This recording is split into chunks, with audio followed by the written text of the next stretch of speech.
بسم اللہ الرحمن الرحیم۔ واقعہ اصحاب فیل۔ حضور صلی اللہ علیہ وسلم کی ولادت سے 50 یا 55 دن پہلے اصحاب فیل کا واقعہ پیش آیا۔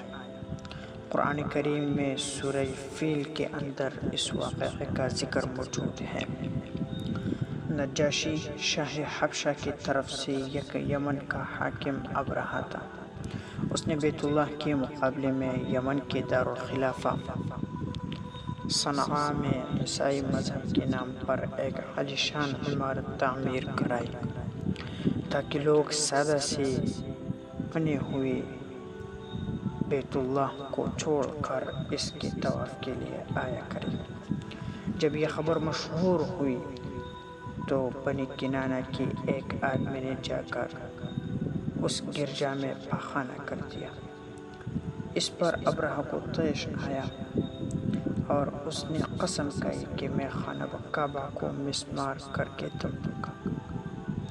اس نے بڑا لشکر اور ہاتھی ساتھ لے کر فوج کشی کے راستہ میں جس قبیلے نے مزاحمت کی اس کو تیغ کیا۔ مکہ کے اطراف میں پہنچ کر اہل مکہ کے جنگل میں چرنے والے جانور پکڑ لے، جن میں 200 اونٹ آپ صلی اللہ علیہ وسلم کے جد امجد عبد المطلب کی بھی تھی۔ اس وقت عبد المطلب ہی قریش کے سردار اور خانہ کعبہ کے متولی تھے۔ عبد المطلب نے قریش کو جمع کر کے کہا کہ گھبراؤ مت، مکہ کو خالی کر دو، خانہ کعبہ کو کوئی منہدم نہیں کر سکتا، یہ اللہ کا گھر ہے، وہ خود اس کی حفاظت کرے گا۔ بعد میں عبد المطلب قریش کے چند سرداروں کو لے کر ابرہہ سے ملنے کے لیے کہا۔ ابرہہ عبد المطلب کے حسن و جمال، دبدبہ و وقار کو دیکھ کر بڑا مرعوب ہوا اور بڑے احترام سے پیش آیا۔ دوران گفتگو عبد المطلب نے اونٹوں کی رہائی کے لیے کہا تو ابرہہ نے کہا کہ تعجب ہے، تم نے اونٹوں کی بات تو کی لیکن خانہ کعبہ جو تمہارے اور تمہارے آباء و اجداد کا دین اور مذہب ہے اس کے بارے میں کچھ نہیں کہا۔ عبد المطلب نے جواب دیا، میں اونٹوں کا مالک ہوں اس لیے میں نے اونٹوں کا سوال کیا، اور کعبہ کا مالک تو خدا ہے، وہ اپنے گھر کو بچائے گا۔ اس پر ابرہہ خاموش رہا اور اونٹوں کو واپس کرنے کا حکم دے دیا۔ عبد المطلب اپنے اونٹ لے کر واپس آ گئے اور تمام اونٹوں کو خانہ کعبہ کے نظر کر دیا۔ آخر میں چند آدمیوں کو ساتھ لے کر خانہ کعبہ کے دروازے پر حاضر ہو کر اللہ تعالیٰ سے کعبہ کی حفاظت اور دشمن کی بربادی کے لیے گڑگڑا کر دعا کی۔ اس کے بعد عبد المطلب دو ساتھیوں کو لے کر پہاڑ پر چڑھ گئے اور ابرہہ اپنا لشکر لے کر خانہ کعبہ کو گرانے کے لیے بڑھا۔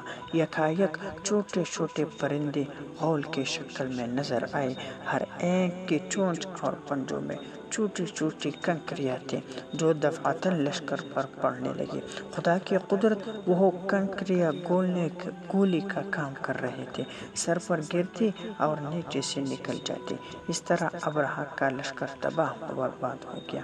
ابرہہ کے دن پر چیچک کے دانے ظاہر ہوئے، ابرہہ کے بدن پر چیچک کے دانے ظاہر ہوئے جس سے اس کا تمام بدن سڑ گیا اور اس سے پیپ اور لہو بہنے لگا۔ ایک ایک کر کے اس کے اعضاء کٹ کٹ کر گرنے لگے۔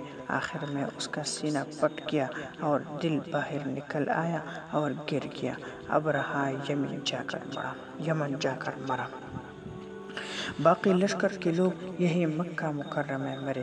جب یہ سب مر گئے تو اللہ تعالیٰ نے ایک سیلاب بھیجا جو سب کو بہا کر لے گیا۔